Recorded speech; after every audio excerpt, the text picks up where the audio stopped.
Сегодня приготовим вот такую вот необычно красивую вкусноту с кабачками. Делается очень легко, а съедается так быстро, что вы просто не успеете подать их на стол. Всем привет! Берем один кабачок небольшого размера и полностью весь кабачок, не очищая его от кожуры, натираем на крупной терке в отдельную тарелку. Натертый кабачок нужно будет немножко посолить, хорошо все перемешать и отставить в сторонку, пускай он стоит и пускает сок.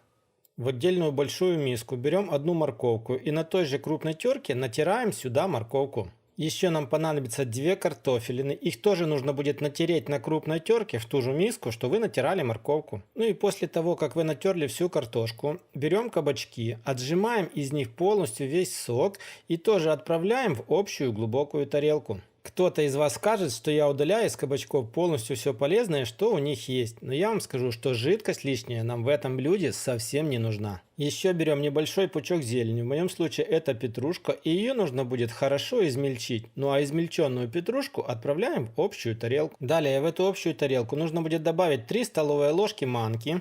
Также в эту тарелку нужно вбить 3 куриных яйца. Затем добавляем соль и черный молотый перец по вкусу, и первый вариант этого блюда уже, можно сказать, будет готов. Можно в таком варианте все перемешать и делать, как в концовке ролика. Ну а чтобы все было намного вкуснее, мы добавим сюда 150 грамм куриного фарша. Это примерно 1 половинка куриного филе.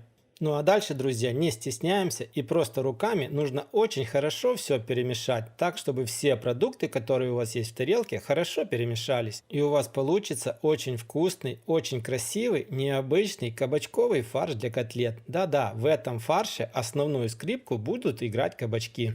После того, как вы все хорошо перемешали, рекомендую вам чуть-чуть попробовать, достаточно ли вы добавили соли и перцу. Если нет, добавляйте еще, если да, оставляйте в таком положении примерно на 5-7 минут, лишь для того, чтобы манка немножко разбухла.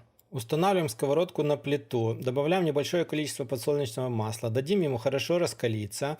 Огонь под сковородкой должен быть самый маленький. Берем небольшое количество фарша и выделаем что-то в виде котлеток. Смотрите, лучше сделайте их немножко меньше, нежели вы сделаете их больше. Вот эти кабачковые котлеты нам нужно будет обжаривать с каждой стороны примерно 1 минутку, не больше. Нам не нужно их зажаривать. Нам нужно сделать так, чтобы лишь с одной и со второй стороны образовалась небольшая корочка. Обжаренные будущие котлетки укладываем на противень, застеленной пергаментной бумагой.